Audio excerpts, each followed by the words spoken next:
नमस्कार, welcome to home science study. आज हम बात करेंगे ऊन के बारे में।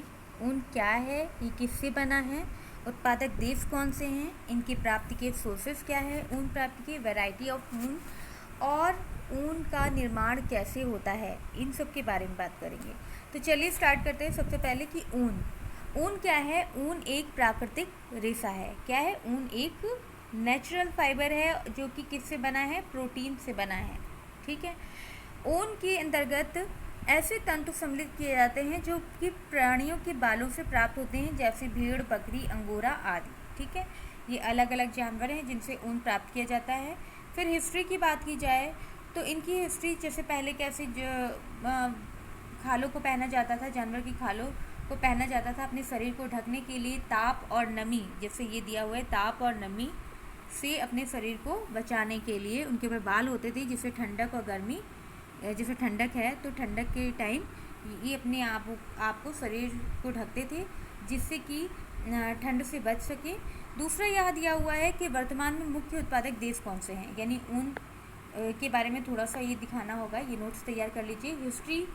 हिस्ट्री की भी, ये इसकी हिस्ट्री क्या है, इसका शॉर्ट नोट्स ये पूरा तैयार करना होगा। तो हिस्ट्री के का इसमें बताना होगा कि पहले के टाइम इसका जन्म स्थान कौन सा था, मेसोपोटामिया, और ये पहले किस तरीके से जानवरों की खालों को पहनते थे, किस लिए, नमी और ताप से शरीर को बचाने के लिए। फिर वर्तमान में मुख्य उत्पादक देश कौन से हैं, तो इनमें सबके नाम डालना होगा। ऑस्ट्रेलिया, न्यूजीलैंड, दक्षिण अमेरिका, अर्जेंटीना, ब्रिटेन, भारत, ये सब अनेक देश हैं उत्पादक देश ऊन की। फिर सोर्सेस कौन से हैं ऊन की, जिसमें अंगोरा बकरी, इससे प्राप्त किया जाता है। कश्मीरी बकरी, अंगोरा खरगोश, ऊँट के बाल, इनसे प्राप्त होता है। और लामा, ये देखिए लामा, ये भी जानवर है। अल्पाका, विक्यूना, ये सब अलग अलग जानवर हैं, प्राणी हैं, जिनसे रेशे प्राप्त किए जाते हैं, ऊन का रेशा। ठीक है।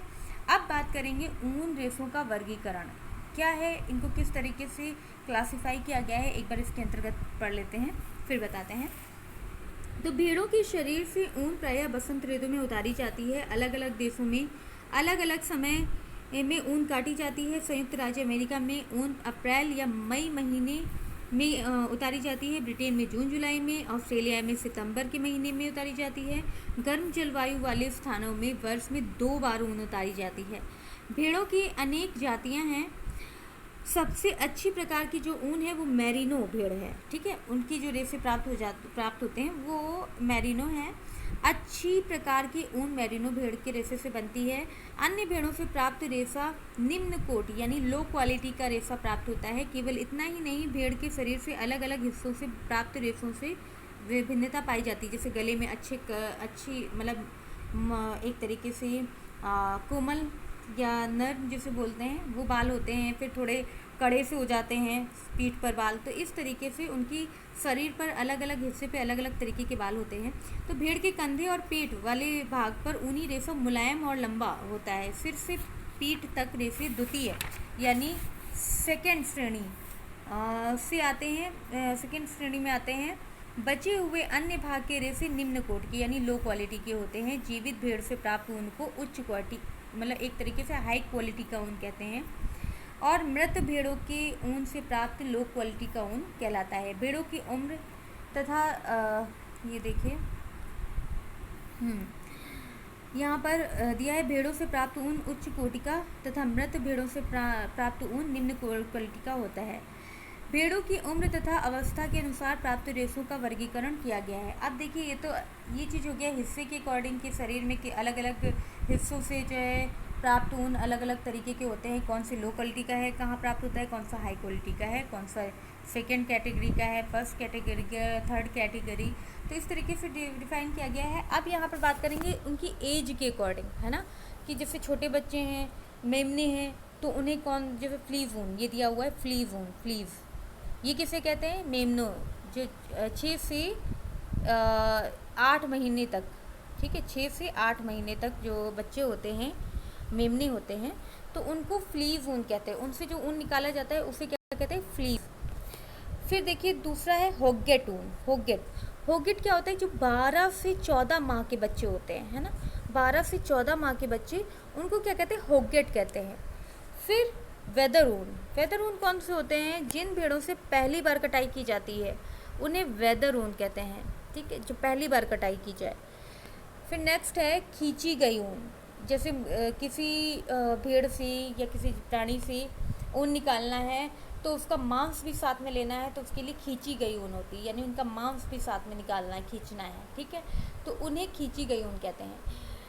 ठीक, फिर आता है मृत ऊन। मृत ऊन कौन से होते हैं? यानी जैसे किसी कारणवश मर गया हो, है ना, प्राणी किसी मृत अवस्था में हो, दुर्घटनावश या कोई और कारण या बीमारी से, तो उससे प्राप्त ऊन मृत ऊन कहलाती है, जो कि बहुत ही लो क्वालिटी का, घटिया, कहते हैं निम्न श्रेणी का, ये देखिए घटिया निम्न श्रेणी का ऊन कहलाता है। फिर कोटी ऊन। कोटी ऊन कौन सा होता है? ये देखिए कोटी ऊन विपरीत जलवायु में या उचित रेख, जिनको अच्छी देख रेख में रखा जाता है उन्हें कोटी ऊन कहलाते हैं।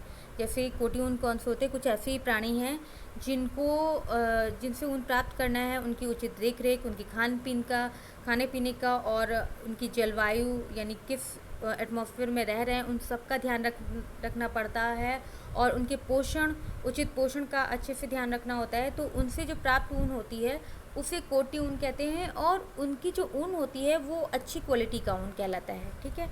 फिर टैगलॉक्स ऊन।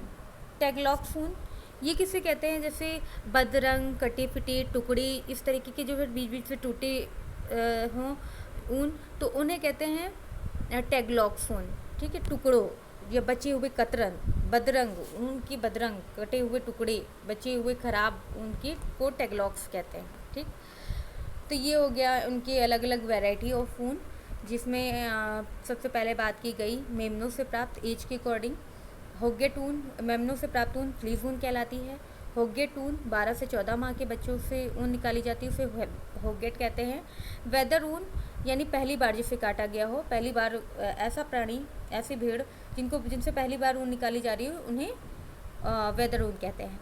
फिर खींची गई ऊन, मांस के साथ निकालना खींची गई ऊन कहलाती है। मृत ऊन लो क्वालिटी का रहता है और ये मरे हुए जानवर से प्राप्त की जाती है। कोटी ऊन यानी उसके ऐसे प्राणी जिनके उचित देखरेख की जाती है, ऐसे भेड़ जिनकी उचित देखरेख, पोषण और इन सब का ध्यान रखा जाता है, तो उनसे प्राप्त ऊन कोटी ऊन कहलाती है। फिर है टैगलॉक्स ऊन, जो बचे हुए टुकड़े हैं उनको टैगलॉक्स ऊन तैयार किया जाता है, उनसे बने ऊन टैगलॉक्स ऊन कहलाते हैं। अब बात करेंगे ऊन का निर्माण कैसे होता है। ऊन का निर्माण कैसे होता है, जिसमें भारत में हाथ की प्रक्रिया द्वारा ऊन का निर्माण करना। तो यहाँ पर है, भारत में अधिकतर ऊनी रेशों का निर्माण हाथ द्वारा किया जाता है। गांव में सूखे मौसम में जब किसानों को खेती का काम नहीं होता तब वे यह कार्य करते हैं और ऊनी तंतुओं की कताई व बुनाई द्वारा वस्त्र, कंबल, दरियाँ बनाते हैं। इन्हें वह स्वयं के उपयोग हेतु व बाजार में बेचते हुए तैयार करते हैं, ताकि उन्हें पूरक आय भी प्राप्त होती रहे।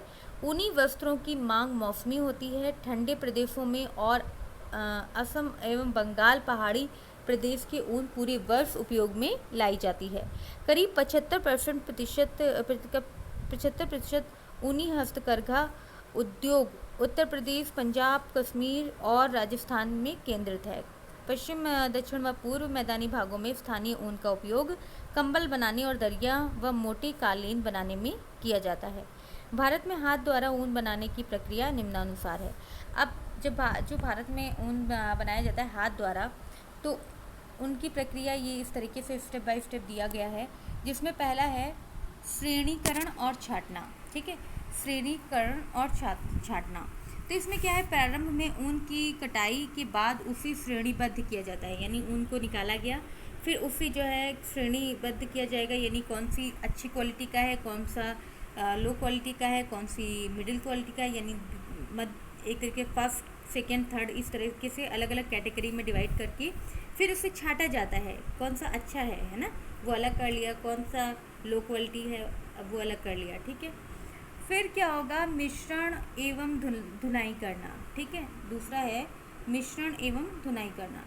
इसमें क्या होगा कि इसके बाद इन्हीं को मिश्रित किया जाता है और धुनाई की जाती है। धुनाई की प्रक्रिया बांस या केन के धनुषाकार होने से की जाती है। इसके सिरे तार से बंधे होते हैं।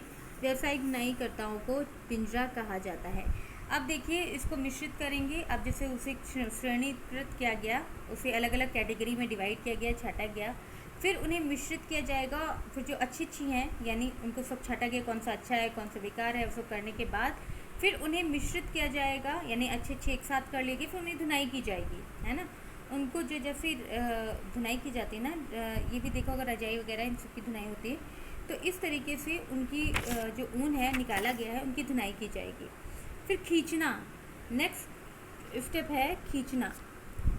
इसमें क्या है कि तकली और चरखे की सहायता से खींचने की प्रक्रिया की जाती है और बटाई वाली ऊन की पोनियाँ तैयार की जाती है। अब क्या है, उसे खींचा जाएगा, वो खींचता चला जाएगा तकली और चरखे की सहायता से और बटाई होती जाएगी, ठीक है। फिर है नेक्स्ट स्टेप है कताई और बुनाई। कताई और बुनाई, इसमें क्या है, ताने के धागे को तैयार करने के लिए एक तख्ते का उपयोग किया जाता है जिसमें सीधे खड़े छड़ों की श्रृंखला होती है और यह आकार में व्यवस्थित होते हैं।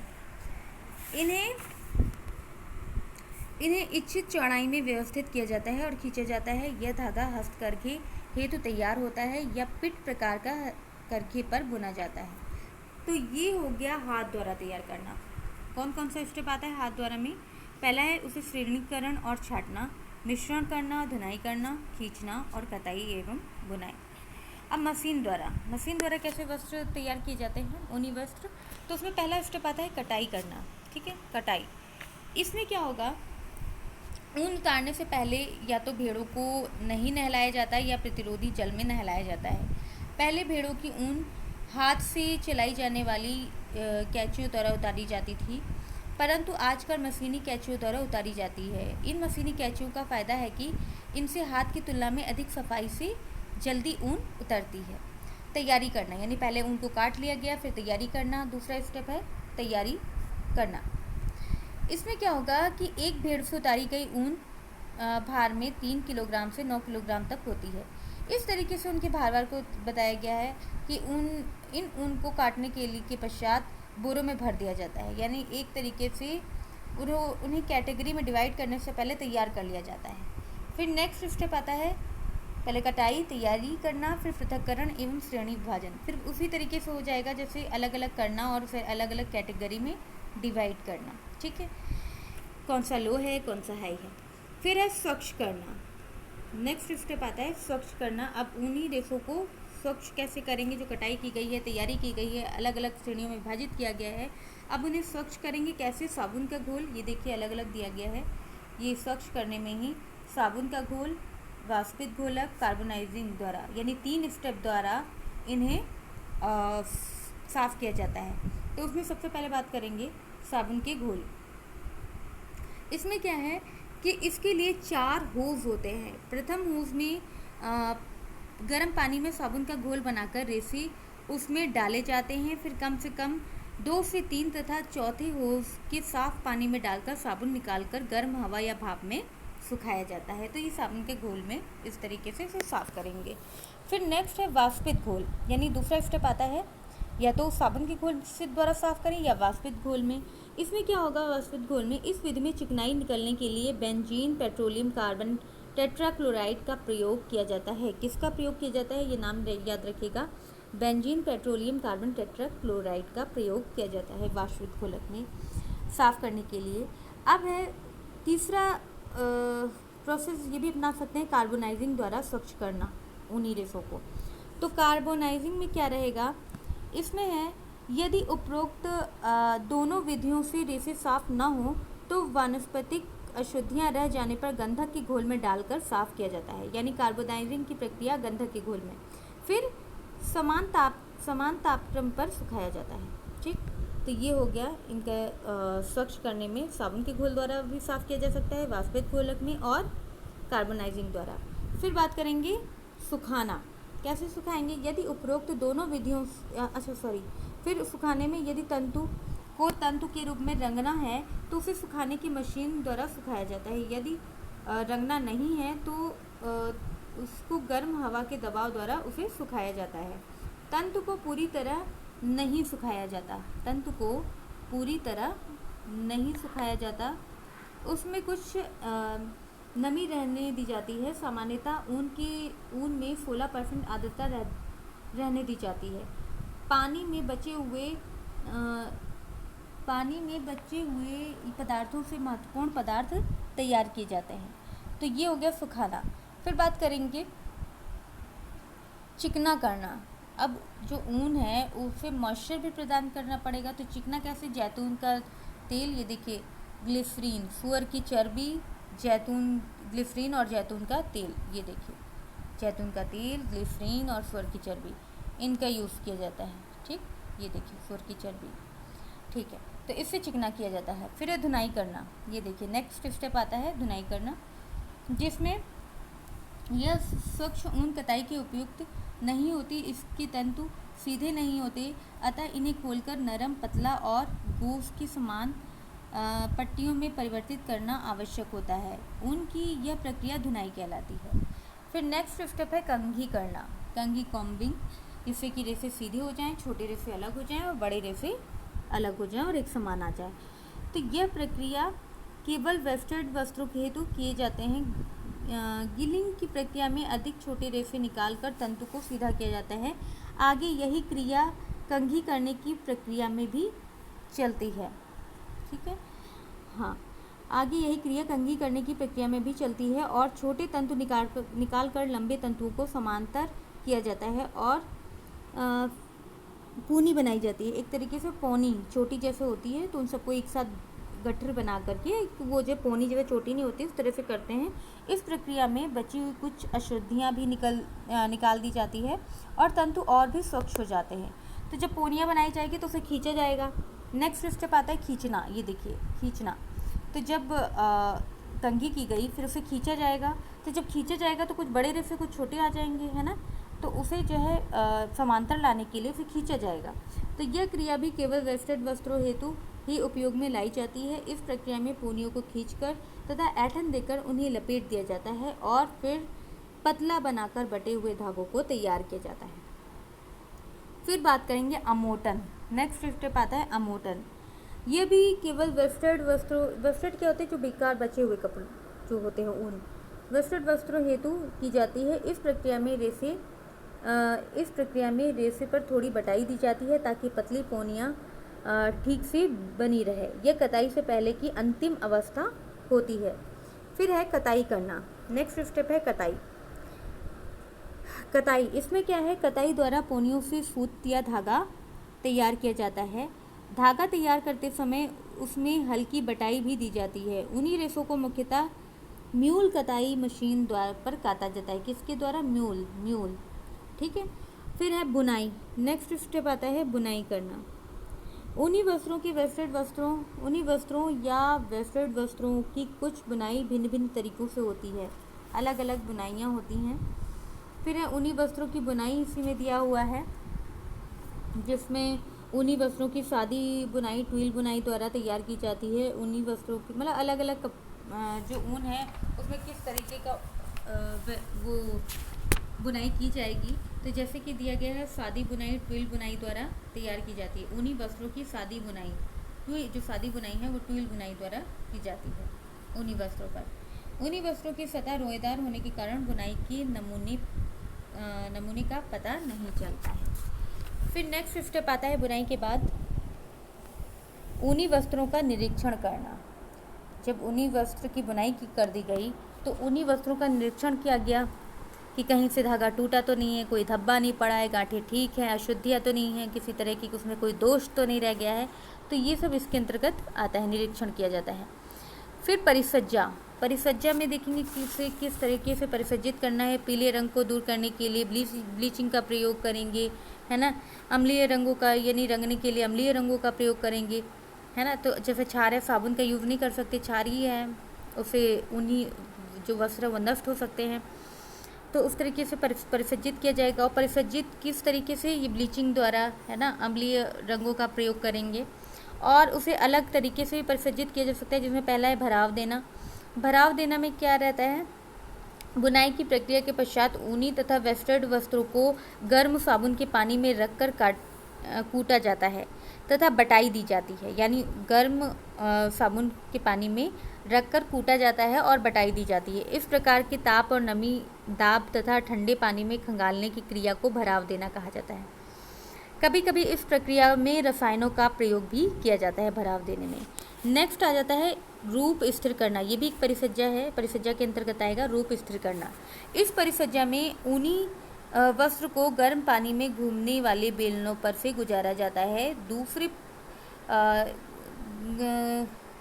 घुमाया जाता है, यानी इससे गुजारा जाता है बेलनों के उसमें, यानी इस परिसज्जा में ऊनी वस्त्र को गर्म पानी में घूमने वाले बेलनों पर से गुजारा जाता है।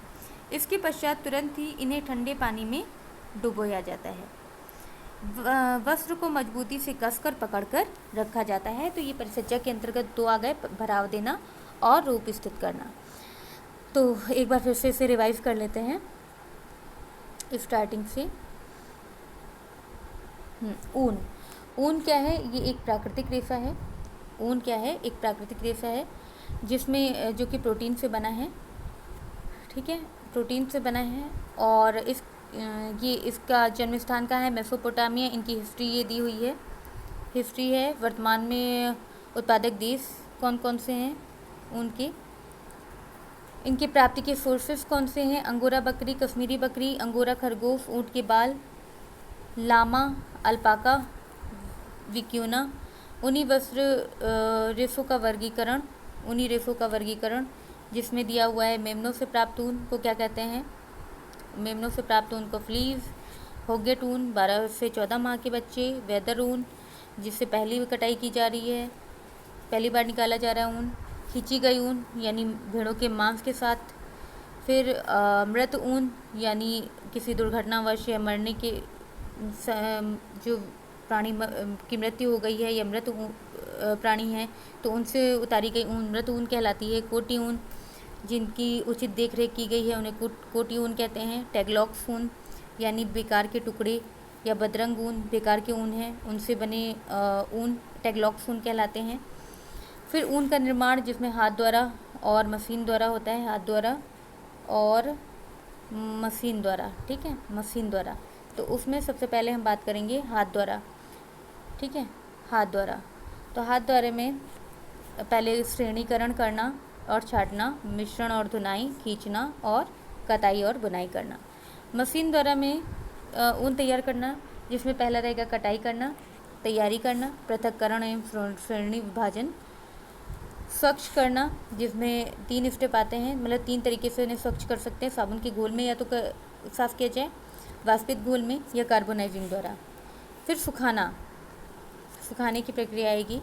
फिर नेक्स्ट स्टेप है चिकना करना जिसमें ग्लिसरीन और सुअर की चर्बी, जैतून का तेल यूज़ किया जाता है। धुनाई की जाती है, कंघी की जाती है रेशों को बड़े छोटे यानी एक समान लाने के लिए।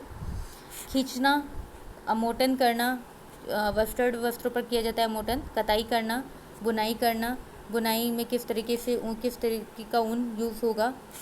फिर ऊनी वस्त्रों का निरीक्षण करना, कोई दोष है तो उन्हें दूर किया जा सके। परिसज्जा करना, ब्लीचिंग का प्रयोग, पीला वस्त्र है तो ब्लीच करना।